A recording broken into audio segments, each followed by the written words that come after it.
Easy, how are we? Johnny! I'm in a kink. Well, last week you were guzzling drink like a fish. I really hope you weren't doing that in a tie, guzzling like a fish. No, you How wouldn't. did you get on your first swim? You wouldn't want to drink that barrow water, I tell you that much. My first swim in 2.5 years, where I wasn't just doggy paddling after having a load of pints in the sunshine. Do you know what? It's the first, we call it open water swim in the river. First swim, I just accepted my fate. I wasn't nervous. I wasn't scared. Accepted your fate. Yeah, I was just like, this is gonna be a long day. But you know, like I think maybe I'm getting more confident. And the last swim I've done of that length was Ironman 2023. What is this swim, by the way? Just Ironman 2023 now is like 3 years nearly. Yeah. But like, what swim were you at today? It wasn't just you went down to the bar by yourself. So like, it's actually quite clever from the organisers. So the weekend before Try a Tie, they actually put on the swim only event, where you can swim all the distances of the races that are going to be on next week. So for those who are maybe a little bit nervous, new to triathlon, people who want to see where they are, you basically, well, it's not a free hit, you pay for the event, but it's quite clever on their behalf because they've set out the river, they've done the course preparation, so they're like, we can cash in 2 weekends in a row. And it's well worth it. It is well worth it because even for me, it's like, right, I know where I am, you know. And for confidence building, it's a very calm event. It's not a national championship. You haven't got, there's some elite swimmers there, you know, there's some great club swimmers there, but it's not all out, this is a race. It's just you're just going for a swim. It's organised. There's kayaks in the water. It has a race feel to it. It's actually a really excellent idea for anyone who's nervous about going, particularly if they've signed up for a tie. And they do all this. Now, correct me if I'm wrong, but I think they go from the 250 all the way up to the 2K swim. So in the 750, they've got the 1.5K and the 2K. So every level that's going to be in the race next weekend has the opportunity to swim again this weekend. Okay, nice. Because me and you were talking about this the other night after recording an episode of the podcast, and you seemed the first time I seen a little chink in the armor in terms of, I don't know if this is a good idea doing a triathlon with the lack of swimming and everything else that goes with it. Now that you have the swim and you got out of the water, how did you feel in terms of, okay, a 40K cycle's coming up, but run, A, I'll find a way, or B, next week is going to be a lot of fun as well? Well, I'll let you know after I actually cycle my bike for the first time in the year tomorrow. Oh my God. Oh my God. It's gonna be long. It's gonna be a horrible day. It's but not that I have a week to save it. I'm not racing. And what I proved today, you're not saving anything in a week. No, but you want to survive. What I proved today is, like, I had the confidence to just, like, and even swimming being by far my weakest. And if you look at my times, like, I think I did the Ironman at a 153 per 100 or something along those lines. I was at a 244 per 100. Like, I was just like, we are just plodding along here. No records being set, just survive, get used to it again. And that's what I did do. And yeah, like everyone else was finished, had a cup of tea, a shower, bag of chips before I even get out of the water. I wouldn't mind. I started before most of them as well. But yeah, like it was always just a target to see where I am. And it's like, there was a couple of years ago when I did this, it was to race. It was to set a PB. It was to get out of the water after 31 minutes, you know, and that was the whole plan and the aim and the goal. But this one is just fall back in love with it. Like, it's after making me get the cycling shoes, had to get a new pair, but it made me get them. It made me get the bike tuned up. It made me get all the other bits and pieces. The weather this week is fantastic. And now I'm ready to go training for the big race on the weekend. But everyone's laughing at you tapering in. I was like, taper? Fucking hell.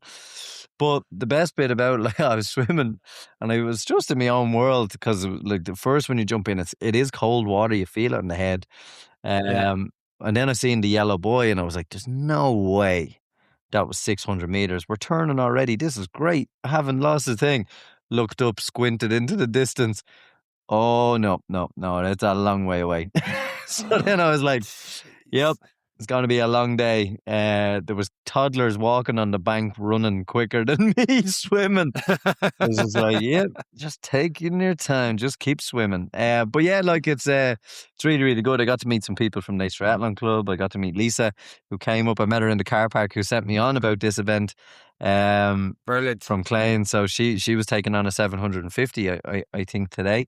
But yeah, it was actually a really, really nice event. And I was nervous going down, but when I got there, the wetsuit, I managed to squeeze into it. So that was really good. I found all my equipment, the body glide, flip flops, everything was ready. The only thing that wasn't ready was me.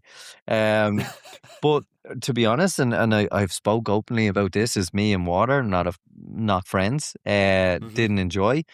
Very relaxed. I actually think I'd actually say that fear element just never existed. Or maybe it was because I knew this is just if this all goes pear shaped, just climb out. You know, like Yeah, okay. it was a Something's nothing there. It's not your thing, you day. know. But like I've been in situations where I've been on a lake and even though the bank is still there, I've still been afraid, you know. But I Yeah. had no fear today. I was like, bah. Is the river shallow? It's relatively you can stand, like I jumped in and I stood up. I was like, all right. Okay. But like you're swimming over reeds, you're strapping trolley and whatever else occasionally. Um, there actually was one today. But the like the part of it, like before, a reed had hit off my hand or my face, and that panicked me, you know. But actually, Yeah. no, I'll give credit where it's due. The river was actually it was actually quite clear. I don't know, have they done any work in recent years, but going back to when I did it before versus now, it was actually quite clear. It was actually quite nice. So yeah, it was a really, really, really, really nice event. And then obviously I've a big training week to survive this weekend to make sure my bike works. You're in no condition or shape to give people training tips for this weekend. But in terms of last minute prep, the week leading up to try tie, because like you've said, you've done this a few times, and that never changes. Is there any kind of last minute preps or things to avoid, do, or even the morning of that you'd recommend people looking back on? Yeah, I suppose triathlon's very different for those who are into the national championships, which I can be in, but I'll never be competing in, I suppose. Mhm. It's very different because this is like race one, and they'll have their races picked out of where they want to target for points and podiums. So for them, they're not listening to us looking for advice. For those who are probably taking on the first swim for themselves, is like most of them would have done more than I have, and they will have been on the bike. The most important thing is to make sure you have all your kit and everything ready. Right. Make sure you've tried and tested it. It's one thing taking on a marathon because you're on your feet. You can stop, you can walk, you can sit down. But you know, if you haven't wore your wetsuit and then it starts chafing your neck, or you know, there's a few other things. So make sure even during the week, go down. All the courses laid out. You can climb in from the side, but please go with somebody or have someone walk along beside you on the bank or bring a boy with you that you can swim and hold on to in if you get into any Okay. difficulty. But you can go down. The course is laid out. You can have a feel for it. A big mental win in the race is everybody starts upstream. So you're swimming no matter what race. Actually, sorry, I think the 250 swim is all downstream. But once you turn the corner, you are it's you turn into Michael Phelps. Even I did, because like swimming along the kind of inside, in near the reeds, you're out of the real force of the river. You're kind of you're making life a little bit easier for yourself, but you're going to be amongst the feet and the arms, and because everyone has the same idea. But Right. it'll be not to panic in those situations. And then when you turn, you can actually relax because you feel so slow on the way up, but then on the way back, you're going to make a lot of time up on your initial run. And what I say for people who are possibly nervous about the swim element, it is enough of a current that if you lay on your back, you would make your way towards the finish line. So just have that in your mind. Okay. When you're going for the swim, if you are nervous about it, that at the very least, if you started doing the breaststroke, there was actually someone breaststroking faster than me at one point today, which was a bit embarrassing. But if you did do that, the river would carry you the rest of the way down. But once you get over that first part, settle your nerves in and catch your breath, get into your rhythm. It's a really, really good one. Tips then for the bike. a lot of people will go out too hard on the bike, particularly those who are on their first one. Weather, if it keeps up, temperatures look like they could be a little bit high as well. You get out of the water, you're all excited, you get onto your bike. Practice transitions. It's a real thing, particularly if you're not part of a club and you're just trying it for the first time.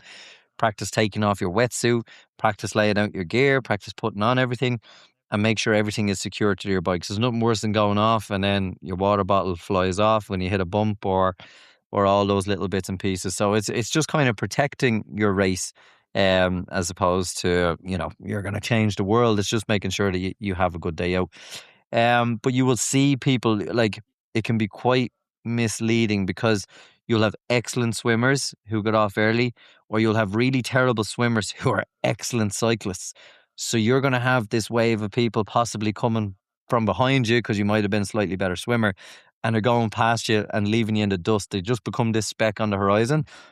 There are going to be some excellent, excellent cyclists on the course. Don't go with them. Just do your own race, pace your own race. And when you get into the second half of the race, particularly if it's your first one, then that's when you decide, okay, can I push? Particularly in the Olympic distance, there are a couple of little drags, which can catch people out as well. But just kind of pace that and make sure you leave enough in the legs. And then, of course, as everyone should, it's making sure they're comfortable with getting off the bike, getting their shoes on, and that first 500 meters, it's an unusual feeling, and especially when you're tired. And then make sure you bring your gels and stuff, have that ready to click onto you, ready to go as well. So it's just preparation on equipment. There is a lot of equipment. Your bike can let you down, something can let you down, but do the best you can to prepare. And obviously, me talking about this, but the best part is I still don't mess around with the water. I know I haven't swam in a long time, but I still tried my wetsuit. I still went to see, right, are we doing the right thing here? Can I swim a kilometre and a half? I can, just not as fast as I'd like. Because anything happens to me on the bike or run, like there's no ego in it. I'd just be like, okay, I'll just go back to the town and we'll call it a day. It's a nice training session. But some people have put a lot of effort into this, have trained hard, and that's when you just need to focus on the equipment and just make sure, like I always have like an IKEA clear box, and I call it my race box.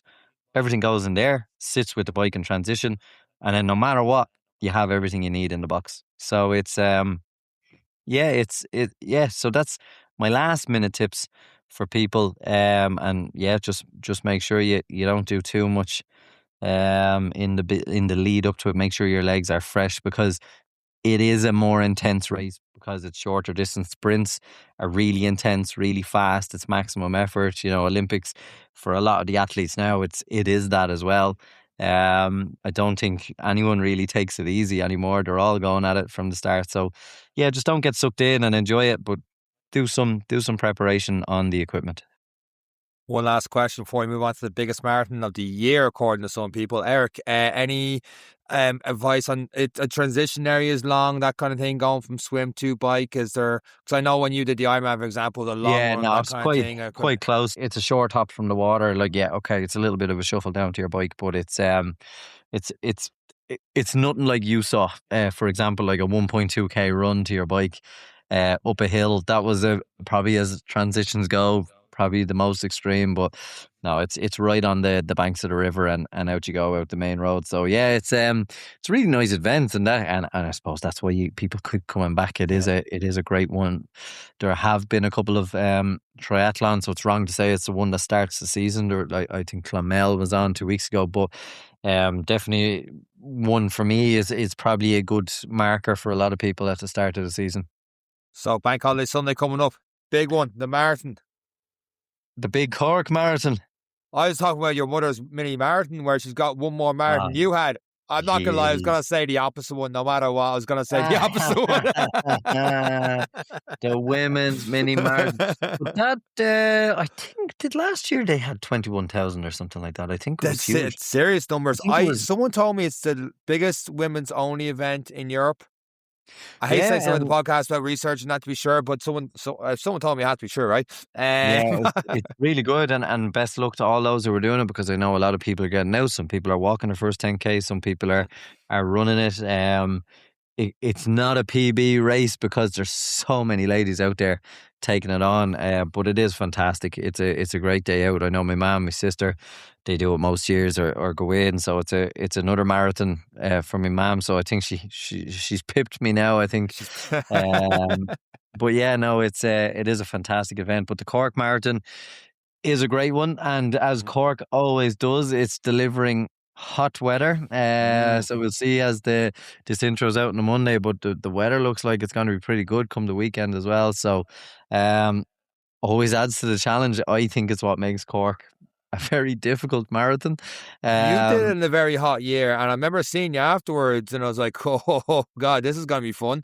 yeah, I think it was 2023, the year you did your Ironman. I think you did the Cork yeah. one. Um, Cork, you Cork struggled. was that was tough, and I think the conditions caught a lot of Mm, people as well. They very definitely had an effect on me without doubt. But it's going to be a good one, and that's where people really need to look after themselves. And when you're on that run, run in the shade as long as you can. mm, If it's on a footpath, beyond, just protect the body and the energy levels as long as you can, and hydration is key. And then again, if people are looking for advice, salt tablets, don't start flirting with them for the first time. Water is king, isotonics are king, jellies will have natural salts in them. mm. Don't start getting too excited, because some people can go the opposite way as well. So Yeah, just make sure to keep sipping on things. Never throw away a bottle of water on a hot day. It's always keep it in hand and just keep sipping. That's my advice. But it tends to be cups as well, which makes it even worse. But hopefully there's a couple of bottles out there for people. And the good people at Cork love bringing out the hoses. So always take advantage of a good hosing down. But it's a great weekend. We actually looked at doing this one, but it was sold out by the time we came back to it. But might be one we have to revisit again. Oh God, I'm changing subject straight away. Actually, this week's guest, of the podcast, is doing the Cork Marathon this weekend, Eric. Yeah, this week's episode is a great episode with a great young man who's taking on the marathon. Mm. Probably at an awkward time for him, to be fair as well. So, but it is a great story, great listen. There's been enough of me talking, but and I apologise for anyone who has to listen to me for advice and anyone. But this guy is definitely inspiring. And it's a really good listen. It's an eye opening listen, and I really hope people enjoy it this week. Absolutely. And with that said, a strength for this week's episode of the Any Given Run Day podcast. Let's go.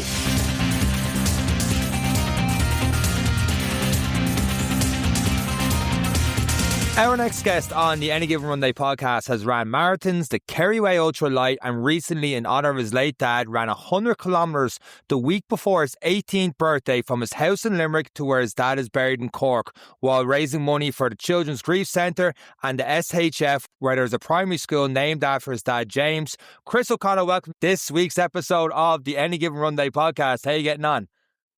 Brilliant. Thanks so much for having me, guys. Chris, do you not like PlayStation, or what's the story? What's going on? What's getting you?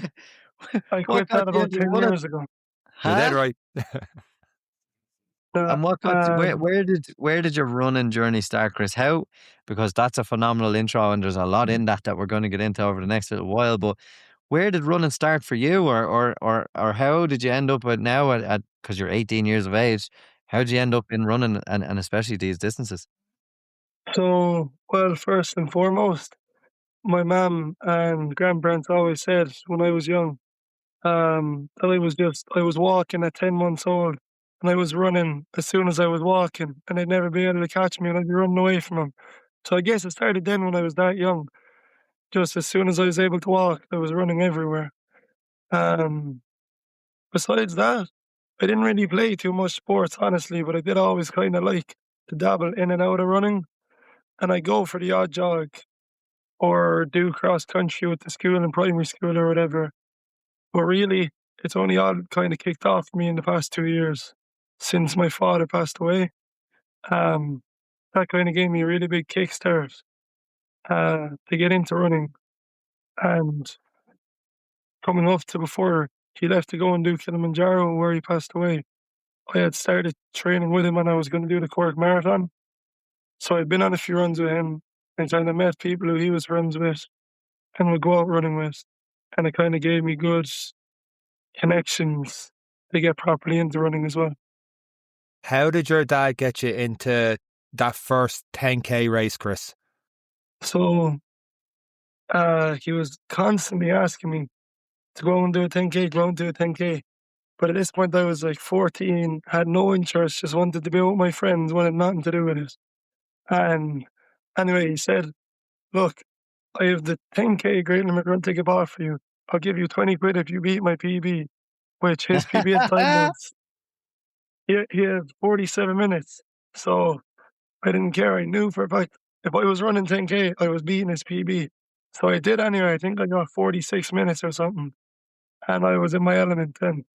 But still kind of had no interest. Like I was just doing it for the handy 20 quid back then. But The kind of handy 20 quid. I tell you what, Chris, I'd pay you 20 just to give me a 47-minute 10K at this stage.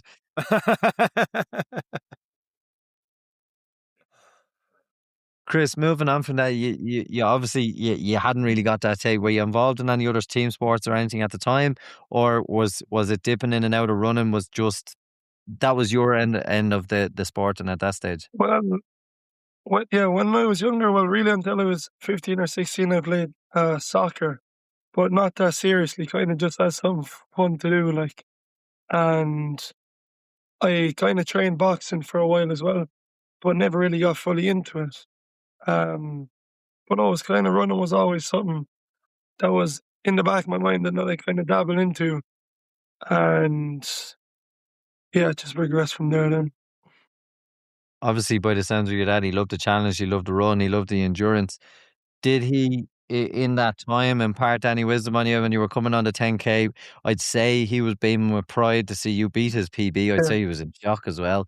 yeah, But what did that mean for him and that 10K experience? And then I know it didn't sell it to you then, but did you have a bit more of a bond or an understanding of what he was talking about?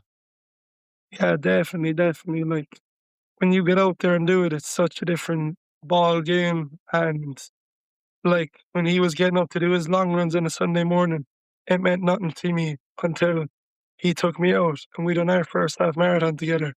And then I understood it. From then on, like, and the same with the 10K.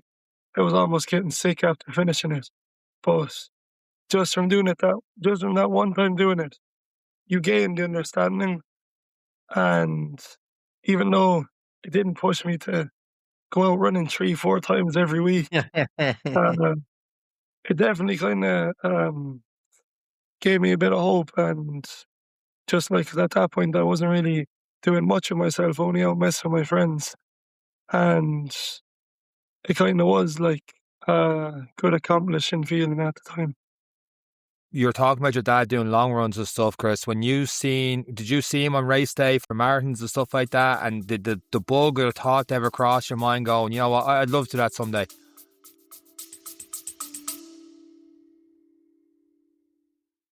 Right, Eric, let me ask you this one thing. What is your number one recovery tip before a long run?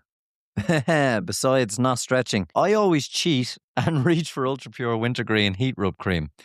Oh yeah, that's actually really good. You know, it's perfect for tight muscles before you hit the road. All you have to do is just massage into your calves, your hamstrings, even your shoulders, and you'll feel that heat kick in straight away. By the way your body is, Sean, you're definitely buying this stuff in litres. But it delivers fast-acting, non-greasy, targeted warmth right where you need it most. And it's not just about the heat, Sean. It combines wintergreen, rosemary oil, juniper berry, and caffeine powder. So when you're feeling tight, aching, or just ready for your next run, Ultra Pure Wintergreen Heat Rub Cream is a must-have addition to your warm-up routine. Trust us, your legs will thank you, and it's easy to carry in your sports bag. Elevate your everyday with Ultra Pure. Shop online now at ultrapurelabs.ie or find it in your local pharmacy or health store. By listening to this advert, you are supporting Irish businesses and this podcast. Let's get back to the episode.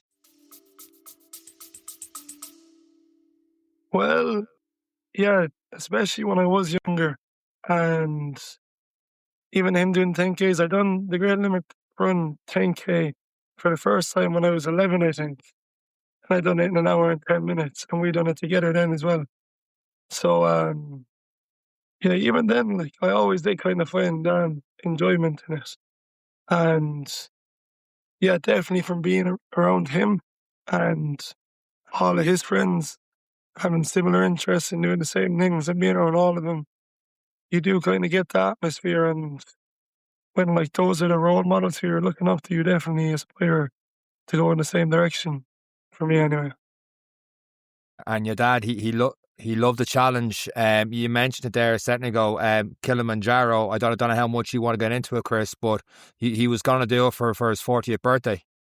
Yeah, and his 40th birthday was the same day as my 16th birthday. We share the same birthday, so he had gone over to climb Kilimanjaro with one of his friends, and just on the last day when they're doing their final hike to reach the summit, he passed away due to altitude sickness.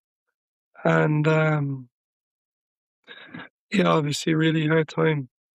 And again, showing, yeah, that he truly did love to challenge himself. And he took videos the whole way along going up. And he was just saying how much of a challenge it was. But um, yeah, in many ways, he's always challenging himself. So when you're 16 at age, and particularly, and I put myself back at the time when I was 16, and to lose that figure in your life, the one that's pushing you, the one that's let's do a 10K, try and beat my PB, and for want of a better word as well, trying to keep us out of trouble from hanging around and messing and all of those other things. We can go two ways in life, and particularly when you lose a role model like that. First of all, Chris, how difficult is it, and was it at the time, and it probably still is, to process that? Yeah, so at the time, and looking back, just like every emotion hitting you at the same time. And at the same time that I was going out doing things that weren't benefiting me, I also like was feeling such a need to do I'm proud and everything. So I was out running like almost every second day and going all out in runs. And then that led to me getting injured then because I wasn't being sustainable, like, and also just your body feels it, like the grief and the stress and everything, like your body feels that way as well. And then dealing with that as well, um, being injured and not being able to run after all I want to do is run. And it's really hard to stay afloat. And like when you go to the physio and the physio can give you a few stretches and you wouldn't realize how hard it is to just sit down and do a few stretches for 20 minutes every day. Like, We know. it'd like Oh, we still I'd be don't a lot know. quicker. I'd be a lot quicker to go out and run 15K than sit Mhm. down every evening and do the same stretches for 20 minutes. Like, Yep. Glute stretches, glute bridges, glute everything, yeah, yeah. but uh, yeah, and then it was kind of hard getting back up out of that hole of injury. Um, but I did, and that was kind of at the start of 2025. Um, till I started getting back into it and training for the Cork Marathon, and since then I've just been going strong. So for us, we always say, Chris, we're either, and I say it weekly, and people are probably well used to me saying it, we're either running from something or for something, or to be a part of something. And for you, in many senses, and dive in as much as we want, there was probably a lot of those in there. For me, running definitely becomes a meditation. For you, probably that, and maintaining a bond with your dad. 100%. And it is a really big connection for me. And especially in those moments, like when I was doing the Cork Marathon the first time, um, and they own a family restaurant in Cork, and it's in the city. So I was running past the restaurant when I was coming close to the finish line, around a kilometre away, like, and a really strong connection, like the whole family coming out to support me there. And the same doing the Caribou Ultra, feeling that, like, enjoying the scenery. But then when I'm starting to struggle, I'm feeling a bit drained or a bit brought down, then I feel that support from him pushing me on. Like, Yeah, a lot. And look, we've skipped on there probably to the finish line of that. And one thing, and I suppose people who listen to this podcast, and what me and Sean didn't have Sean and I didn't have when we started our running journey, was people to advise us. And like that, you've taken on Cork, you started the journey with him, and I know probably a couple of his pals were there for advice. But taking on your first marathon at 16, there's a lot involved, especially when it comes up to long runs. You've come back from injury. Um, what was the part that kind of grounded you in this sustainable part? What did you change to bring yourself towards that start line, and who then helped you out with advice, or did you go all on your own, just on how it felt then, and what was right for you to get you through a difficult time? so definitely, there was especially one of his friends, Shane, that was really um good to me and good with advice on running. He's big into running and ultramarathons, and he has helped me so much on my running journey. And every time I've been up in Cork, he's went on runs with me, and then um supported me and gave me advice. But really, what it came down to was I just got a training plan for the marathon, and it was just sticking to that. Like, I didn't really change. It wasn't like at the time a massive lifestyle change or anything. Like, I was still kind of doing the same things, but now I was just doing this as well. And it just came down to that, just making sure I was doing every run and sticking to my training plan. And then it just built. And then after the Cork Marathon, it was more serious. And then it began to be a change of lifestyle. Can I ask you about the start line of Cork? Because the start line of any race, be a 5K, 10K, but particularly a marathon, there is a certain energy about it. You can, if you are confident enough and have done a few, you can look around and see the emotion on people's faces. What was that like for you? The start line of what would have been a great race with your dad, and it's a big race.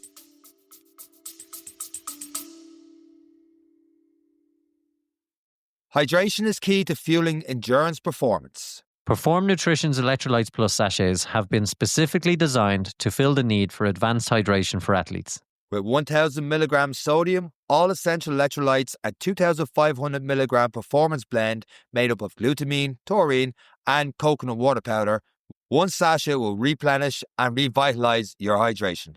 Using natural flavors, natural colors, no added sugar, and no added fillers, each sachet has a sweet and lightly salted fruity flavor and comes in either mixed berry or citrus. Informed, sport tested, and trusted by Olympians such as Kate O'Connor, world champion boxer Aoife O'Rourke, and pro triathlete Nikki Bartlett, and many more elite athletes. Trust Perform to fuel your excellence, and by listening to this advert, you are supporting Irish businesses and this podcast. Now let's get back to the episode. Definitely, yeah. So first I was buzzing and honestly filled with confidence because I knew I had hit all my runs and my training was done. So it was kind of at the point where it was about enjoying it and feeling the pain of it and embracing that, because I had done the training to earn that pain now. But alongside that, definitely very emotional. Like that, especially seeing all the family out supporting me and my siblings wrote signs and everything. And we went for dinner after, and everyone out supporting them. There's just so much love in that, and everyone's so proud of me, so happy for me. And it's just the saddest thing ever that he couldn't be here for that, or we couldn't have done that while he was here. But the sad reality of it is also that we mightn't have all have been connected on that day, and maybe not all of my aunts and uncles mightn't have made an effort to come out to dinner afterwards if things hadn't went how they did. Like, so definitely a lot of emotions in that. It's sad how something like that brings, it takes something like that to bring a lot of people together, as you're alluding to there, Chris. When you were doing the Cork Marathon, your first marathon, did you know heading into it? Because when, like, obviously nowhere near the same thing. When me and Eric were doing our first one, it was like one and done, never again. And we hear it so many times in the podcast, people going to build towards their first, like, this is it, one and done. Like, no, it's not. Because of all the emotions and stuff going into this one, and you said you hadn't quite made that lifestyle change yet.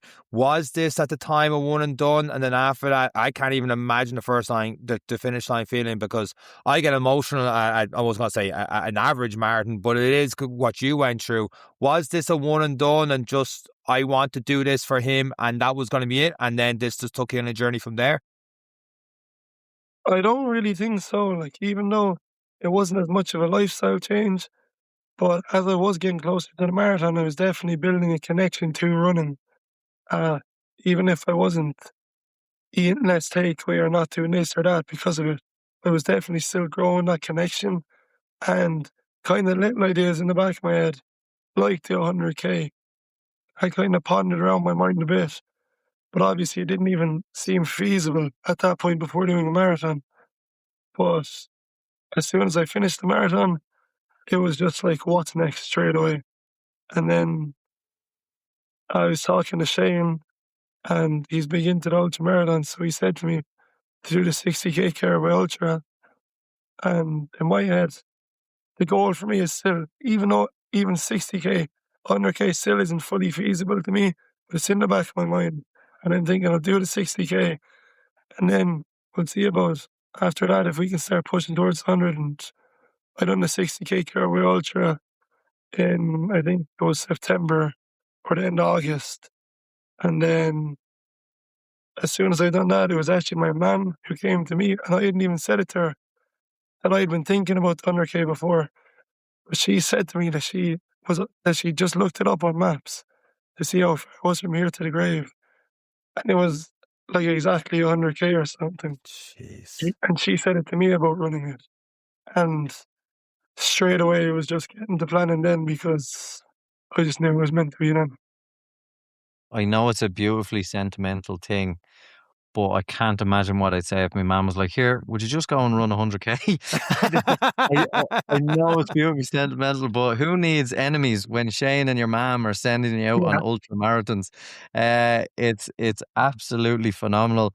You in the space of 3 months from June into the end of August, you've gone from a marathon into a 60K distance, and what you thought was unattainable and what most people think is unattainable, 100K distance. What that conversation with your mom, and I know we joke, but there's obviously huge meaning for you guys as a family. What did that like then in that moment to be like, this is it. This is the one I'm gonna do. This is the yeah, race of all races. Was this the yeah, starting of that? 100%. And I still remember just coming in to my mum's bedroom and having that conversation. And I was just buzzing, and we were just talking then because I fundraised for charity, doing the 100K. So straight away it was, what charity am I fundraising for? How are we going to fundraise? Are we going to get people out running with us? And how are we going to bring traction about it and everything? And for me, then it was getting the training plan ready and getting mentally psyched up and just getting straight stuck into it because I was only like, this conversation was about 2 weeks after the Caribou Ultra. So I was short on time because I wanted to do it before I turned 18. So I had to do it between September and December. So I really was short on time. So any training plans that I found for 100K or however many 16 weeks long. So I was jumping in the middle of the training plan. And like, I still remember the first long run I done was like 45K on a Sunday. And And no medal, no yeah, crowd, no yeah, water no station. men, no crowd, on back roads by myself. Jeez. And it was tough. And I remember coming back after that run and almost questioning a bit. And I was just like, Jesus, am I going to be able to do more than twice that? But I just said, I'm not going to stop training anyway. And I pushed through, and those long, long runs were tough, and 50Ks and 60Ks. And I pushed through, and then on the day, it wasn't half as bad as Like how the way my legs felt on that first 45k, I promise you, my legs didn't even feel that bad, and I done the 100. Chris, what time did you start at? 2 a.m. You select your own time to start this thing, Chris. Why 2 a.m.? It was his mom's idea. She wanted him out of the house. His mom's like, it's too easy. You got to make this harder. No night's sleep, 2 a.m. Get up and go. Well, in my head, I was kind of thinking if I started at 2 a.m., I'd be able to finish nice and early. And even I was kind of just thinking, because I knew in my head I was going for around 12 hours, but even if it went south and it took me 15, 16 hours, it would still be bright when I'm finishing. And I knew there'd be a good bit of family and friends waiting for me to finish as well. And we probably hang out for a bit, which we did. And when I was finishing, it was definitely worth it. But that was something that I didn't train for, and I didn't realize how hard that was going to be mentally running in the pitch dark, like the first 50k, pitch dark and 0 degrees, and it's raining out. And I did not prepare for that mentally at all. But then once I did hit the 50k mark, I had a pit stop just to fuel, and the sun started coming up. It started getting a bit warmer. And that morale boost was just everything, because 100% the hardest thing about it was starting at 2 a.m. in the pitch dark. Just the mental hardness, that was something else. Yeah, I joke about that, but at the same time, I've done a few runs at night time, and it's not like I've done like 4:48 challenges, and like you'd be more tired in the last race lap 10, 11, 12 you finish in the afternoon, but they are easier than 8, 9, 10 going through the night. And I think it was winter enough time. It was around February, March or something I did it. It was cold enough, but those just getting through that night time and getting up, and you're out of your sleep clocks all over the place and getting up and doing it. But I just want to backtrack just a very small bit here, just for context for everyone. It's like Cork Marathon, June, as Eric was saying, June of 2025, then you did this, and then 3 months later you went into the Kerryway, and then but you must only had like 10, 11 weeks notice, because at the end of November doing this. What injury did you have before all this, and then decide I'm really going to test if my rehab at 20 minutes of stretching actually worked? It was just under my knee. It had become really tender. I don't know, was it like slather disease or something like that? But I just kind of, and I'm fairly tall, I just get pains under my knees, and I kind of always did throwing. And I just got really bad pains, and I got to the point even just walking on my knees was painful. So I really could do nothing. And I'd done the stretches for a while. And after not seeing results straight away, I kind of stopped doing the stretches. And then I kind of started a bit again. And honestly, I just got straight back into the running, except I was being a bit more sensible, and I was getting better night's sleep. And I kind of had started making running a bit more of a lifestyle. And I think that's kind of the main thing that did stop the injury from coming back. Fairly tall is an understatement, Chris. You're 6'4", according to your mammy. Yeah. Even Eric be looking up at you. you can take over from Sean. We're trying to make this a tall person podcast. Although everyone meets me and gets this big fright because they think I'm some midget like Sean. But Chris, it's a phenomenal thing as well. And I know when Sean did his 4x4 by 48, and I give him credit, the one he always loved to do on his own was the 4 in the morning one. For the very reason to be with his own thoughts and stuff. 2 a.m. in the morning, it's cold, it's miserable, but it is a challenge. It's you, the darkness, the road, because when you set off, there's a buzz. Once you get through that first 2K, that very quickly disappears in the rain and the cold. The mental toughness you are now developing, whether you know it now or maybe when you look back and we do an episode when this is now the biggest podcast in the world in about 5 years, and we look back in this episode and you're coming back to tell us a tale of how you've conquered the world of running. When you look back at this moment, that mental toughness that you are building now, and even in your own I suppose, grief. You're thinking of others by fundraising for charity, and we'll touch on the charity now in a second in a follow-up question. That mental toughness element is where I'm honing in. Do you notice you're building it? Do you still struggle through certain kilometers, or how does it feel for you, particularly when it's cold, it's miserable, you're like, am I doing the right thing here? Is this really a good idea? Yeah, definitely. It was like making hard choices and decisions to prioritize my running is kind of when I realized that was the mental toughness in the discipline that I had. And like a lot of times, like, not like I haven't went on nights out before, but many times, like, everyone would be going out on a Saturday night. And especially coming up to that 100K, I know I have to run 45K tomorrow. There's no way I can go Saturday night if I'm running 45K Sunday. Um, so I was really making those decisions that obviously if I'm running 100K at 17, that isn't something the average person does. So therefore I can't have the same lifestyle that the average 17-year-old does. And that definitely was hard and tough. Seeing all my friends out, having a great time, going out to town, having a laugh, seeing all the videos and everything.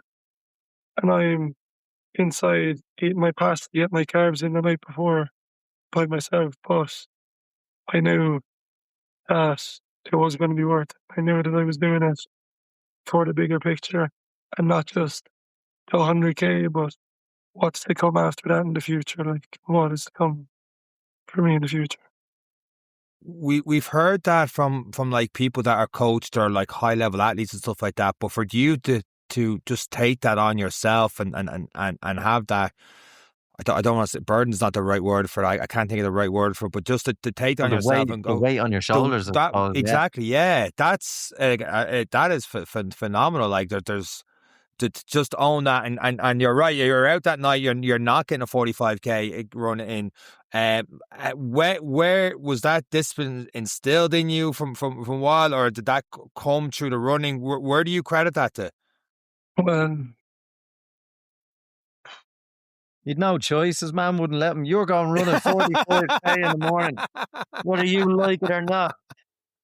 And then David Goggins got nothing on your mammy. Yeah. And the minute you come home and it's after been raining, she's the door locked and she's waving at you from the front window. I have made your mom out to be so terrible. I'm sure she's a lovely woman. No. She sent the email. But if she did ever give the middle finger to you while you were standing out in the wet, I reckon she did. Go out and do another lap, she said. Do another lap. No, my mum almost kind of pushed me to go out a bit because she, like, obviously she'd see me coming back in for those 45K runs, 50K runs, absolutely dead, like, and obviously she'd know that I'm choosing to do that rather than be out the night before. And she'd ask me why would I choose to put myself through pain for 5 hours rather than have a fun night out. But the bottom line was she did always support whatever I did want to do or whatever I had my mind on. And that kind of has a big part to do with my discipline and making those choices as well. Was my family was just so supportive with any choice that I had to make. Like, and even the night of the 100K, they were all downstairs making signs for me. And just the whole build up, like, I know that my mom and my siblings are just as buzzing for me, and just my biggest supporters in like the 100K. Even though I know I'm the one who ran the 100K, it wouldn't have been possible without my mom. Everything that she done and the fundraising, I wouldn't have been able to do it without her. Organising it, and Shane drove by me for the whole 12 hours in the car. So just those supports that are just a game changer in moments like that. 100%.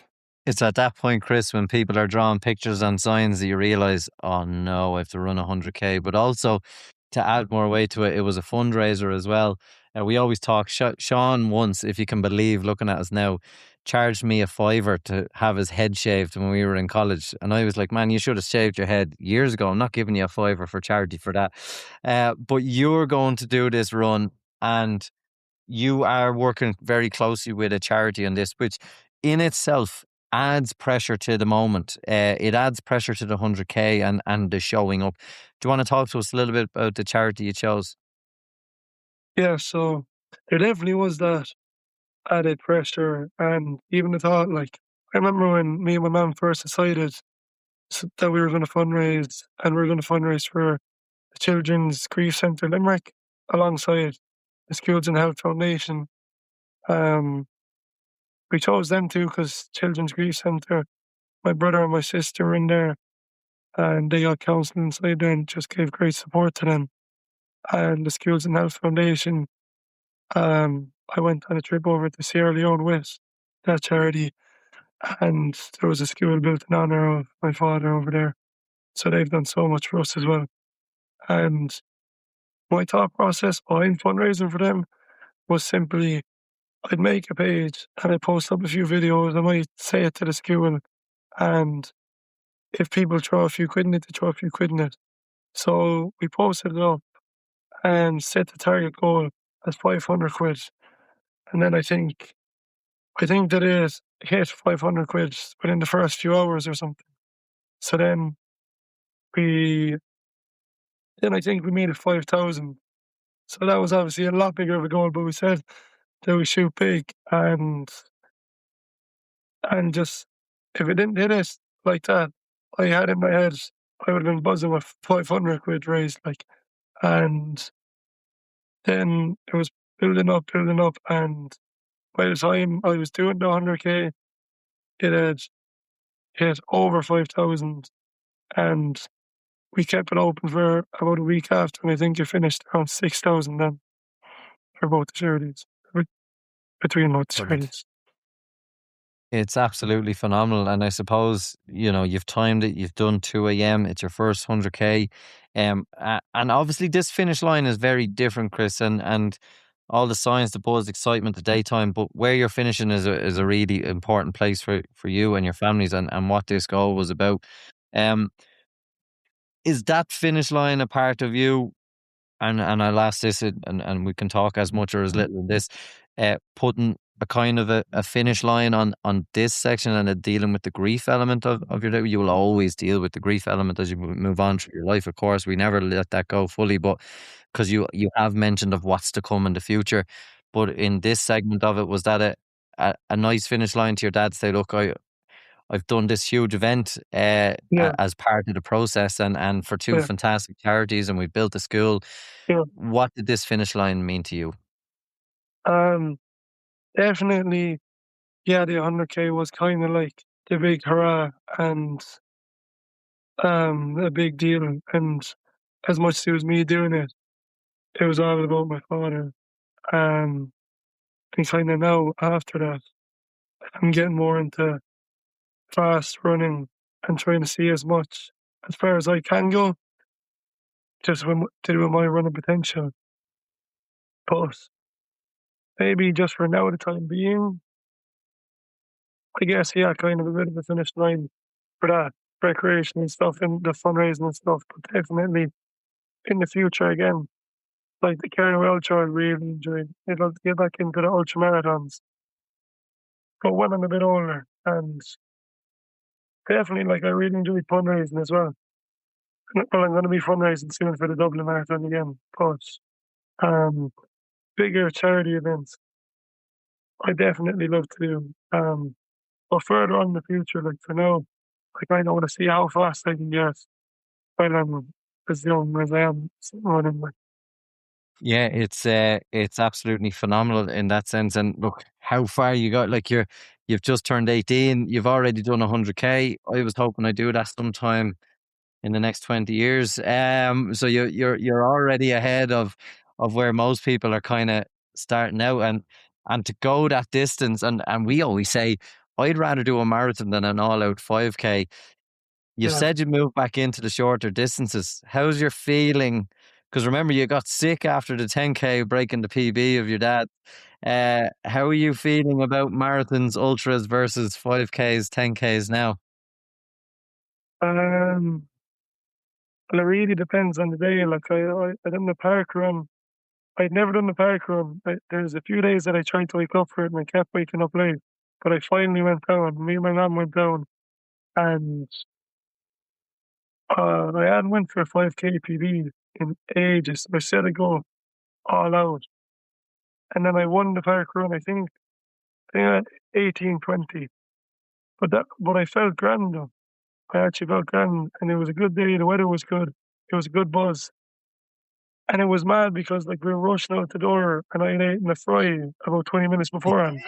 But then I'm for taking notes. If that helps me get an 18:20, I'm eating fries in the morning for every 5K from now on till I do it. I'll have a fry, no bother. I'm trying to tell you this for years, Sean. You just won't listen to Run me. 2 a.m. in the morning as well. I'm gonna start doing that as well to get a sub 25K. I'm in. um then a few weeks after that, I was with my school and we were at track and field and there was a 5K race on the track. So I was thinking this will be handy. I'll get another PB. It's on the track, like, and I had porridge for breakfast, electrolytes, gel beforehand, new running shoes on and everything. And I burnt out after 2K, and everyone was just watching me, and I was just feeling every lap around the track, every single lap, and it was really that cave that you feel in that 5K, and yeah, that 5K was definitely harder than a marathon, but it depends. It depends on the day, I think.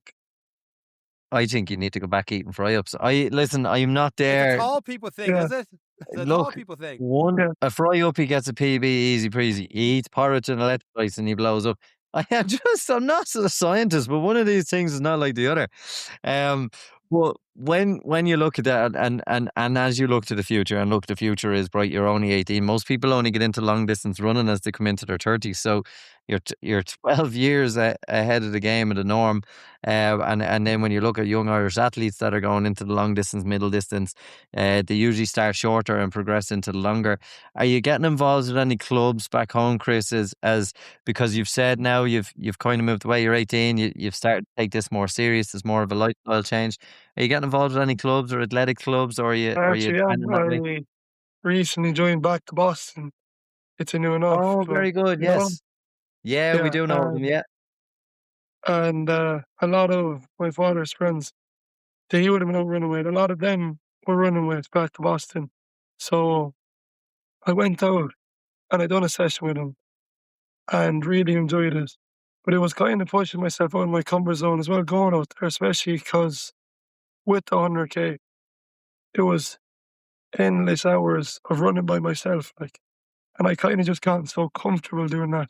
So easy just go out, run by myself. I'm not being challenged by anyone or even having to socialize. I can just do that.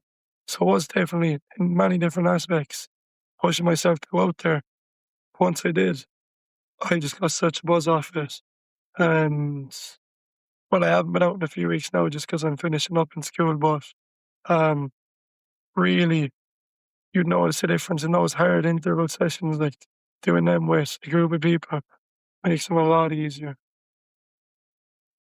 And back to Boston is a really good running club as well. John Kinson, a super coach. Now, John, unfortunately, John has to give us €1,000,000 or he has to come on the podcast. That's the way the advertising world works here, Chris. So, John, we'll be in touch we'll send you the invoice or you can come on now next week. But, Chris, is this your leaving cert year? Yeah, yeah. I my graduation yesterday. Graduation yesterday, and you probably went for a 45K then this morning just to top it off. Just a 15K. The chill 15K. Chris, what are your ambitions? Obviously, we have the dreaded leaving cert that's knocking on the door. But as we spoke about mental toughness, you've had a hell of a 2 years. You've built a lot of resilience, and for someone so young, I suppose, to be dealing with it the way you're dealing with shows such great maturity. And the leaving cert now is a different kind of challenge. What does it feel like now to be stepping into a leaving cert? Would you prefer 100k in the pissing the Yeah, rain, 0 degrees I Celsius? definitely would. I definitely would. No, yeah, it's a different type of toughness, but um, and I definitely did, especially last year. Battling with my grief, struggled a lot in school, and got in a lot of arguments with teachers and everything.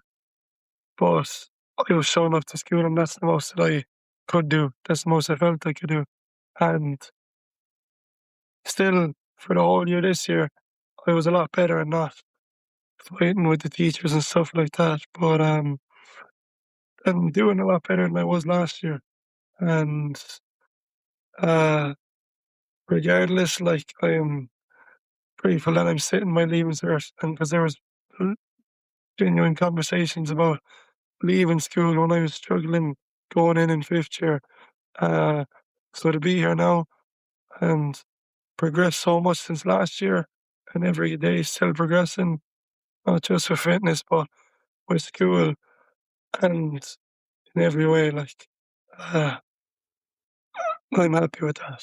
Just to be doing my best every day and to be doing my leaving cert, and I'm planning on doing sports development and then getting into some type of personal training then.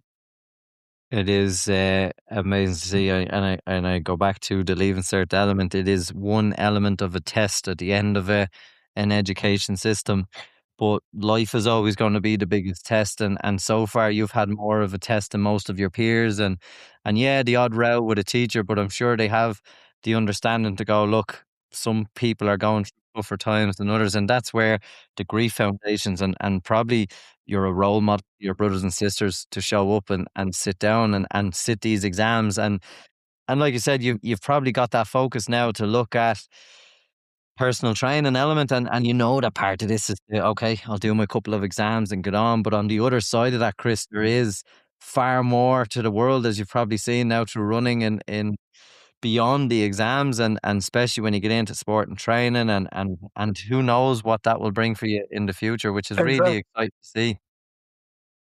Yeah, and it just feels so good to have something, to feel so passionate about it and be committed to this. And it's such a good feeling when I have to make a tough decision to not go out at 5 to run 45k. Like it's just such a good feeling to be able to make that decision because I care that much about running. Like, It's absolutely brilliant. I'd say as well, and I know we joked, but you do have a mom who's willing to push you. She even pushed you onto this podcast, which we will give her credit for, to be fair. Um, and it's great to see that you've embraced that and you're starting to push yourself as well. You're meeting people that are going to push you and challenge you. What are your future? Are you allowed to say what you're thinking of doing? Are we allowed to say the leaving cert isn't a priority? Is there a race around the corner in July? uh, okay, well, What's next, Chris? I actually am doing Cork Marathon, which is 3 days before my first leaving cert test.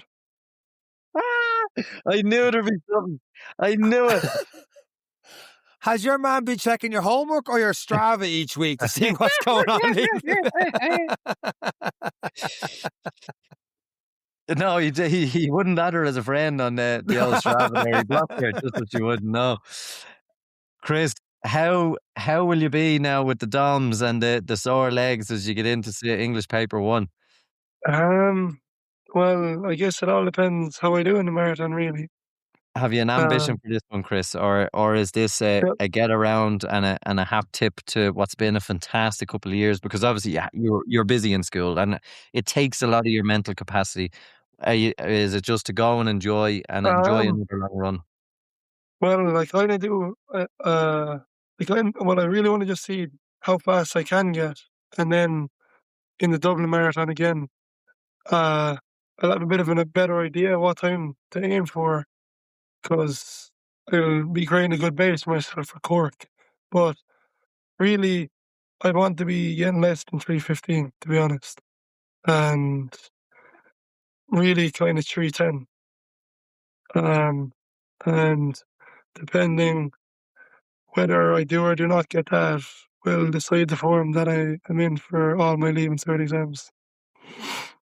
Well, Chris, I don't want to break it to you, but the quicker you do the marathon, the quicker you're back studying. So it's kind of a double-edged sword. Do you know, if you take 4 hours, it's another hour off with a good Yeah. excuse. So, you know, I know what I'd be doing. I'd be doing a solid 7-hour marathon. But Chris, You and that's finish, easy. Eric, would you? That's without even trying. I probably wouldn't even finish that. Chris, it has been absolutely fantastic to talk to you. You are currently on and have been on a whirlwind of a journey, and some that none of us will ever understand. But we're so glad you were able to share your story and see the maturity that you bring to it. A lot of people, and you've mentioned some, have been along the road with you. Is there anyone in the final kind of tip off and sign off that you'd like to thank or talk to about, or who's been a part of this journey with you? Well, yeah, first and foremost, my mother. Even though I can physically do all these things that I know I can, it would be a million times harder without my mum and my siblings. None of it would be possible without them, first and foremost. And as I said, Shane, everything to do with running any piece of advice, I look, go straight to him, and a really good role model. And so many other friends and family friends that have helped me. And also in school, teacher Mr. Ahern brought me out to the track and field trips, to cross country, and gave me that day off school. And yeah, I built a good bond with him as well. So lots of supports, and it's important to reach out and make those supports because it makes a big difference. Absolutely. And I'm sure as soon as we stop recording, you are going to forget or remember an aunt, an uncle, or a friend or a neighbor. Yeah. And on your behalf, we're going to say thank you to everyone who has helped you on this journey, because it hasn't been easy, and it can be easy to forget people who have had such a value in your life. Chris, it has been fantastic to talk to you. We are Thanks looking so much for forward to having me. seeing your Strava now on the bank holiday weekend to see how that goes, and then we'll check in again for the CAO time, see how that went. It's a byproduct of the old marathon running, but it is absolutely brilliant. Sean's looking at me so disappointedly here, but yeah. Well, Chris, huge congrats. We are so excited and so happy to see you actually enjoying the sport and dealing with everything so maturely, and you're an inspiration to all of us and hopefully to all the listeners as well. So big well done to you. Thank you very much for having me.